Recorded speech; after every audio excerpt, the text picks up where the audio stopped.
Presiden Prabowo akan tertibkan tambang di Kalsel. Tanggal 20 Oktober tahun 2024 Indonesia akan masuk era pemerintahan Presiden baru Prabowo Subianto. Tentu harapan besar diharapkan oleh rakyat Indonesia dari Presiden Prabowo. Pembenahan sistem dalam semua hal adalah keinginan rakyat mengingat pemerintahan lama masa pemerintahan Presiden Jokowi masih meninggalkan banyak sekali permasalahan fundamental khususnya sektor pengelolaan potensi sumber daya alam Indonesia. Harus diakui masa pemerintahan Presiden Jokowi, pengelolaan sumber daya alam dan hasil-hasilnya hanya dirasakan oleh sekelompok orang yang terdiri dari pemilik modal, keluarga dan kroni penguasa pusat serta keluarga dan kroni pemerintah daerah dan rakyat hanya sebagai objek penderita.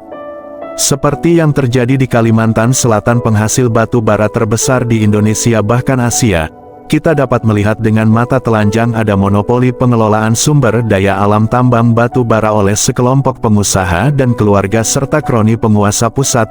Dan daerah Kalimantan Selatan ada cara-cara perampasan tanah rakyat setempat untuk usaha pertambangan batu bara tanpa ganti kerugian bagi rakyat. Ada tindakan intimidasi, pengancaman bahkan kriminalisasi dari aparat keamanan terhadap rakyat yang ingin memperjuangkan hak-hak mereka. Anehnya aparat kepolisian patut diduga berkolaborasi dengan para pengusaha mengamankan usaha-usaha mereka yang patut diduga penuh dengan aroma pelanggaran hukum, baik hukum lingkungan hidup, ketentuan perizinan, peraturan penggunaan hutan, sampai kepada upaya-upaya penggelapan pajak. Kepolisian dan bahkan kejaksaan sebagai pengacara negara dibuat mandul di Kalimantan Selatan atau kejaksaan dan kepolisian terkesan menutup mata dan tidak peduli dengan tindakan para pengusaha batu bara di Kalimantan Selatan yang sangat berpotensi menimbulkan kerusakan hutan berat, menimbulkan kerusakan lingkungan permanen serta menimbulkan potensi kerugian negara triliunan rupiah. Andi, warga Kota Baru Kalimantan Selatan, sangat berharap Presiden Prabowo yang akan dilantik pada tanggal 20 Oktober tahun 2024 ini segera mengambil tindakan dan evaluasi menyeluruh aktivitas usaha tambang di Kalimantan Selatan. Baik tambang batu bara, tambang nikel maupun tambang-tambang yang lain.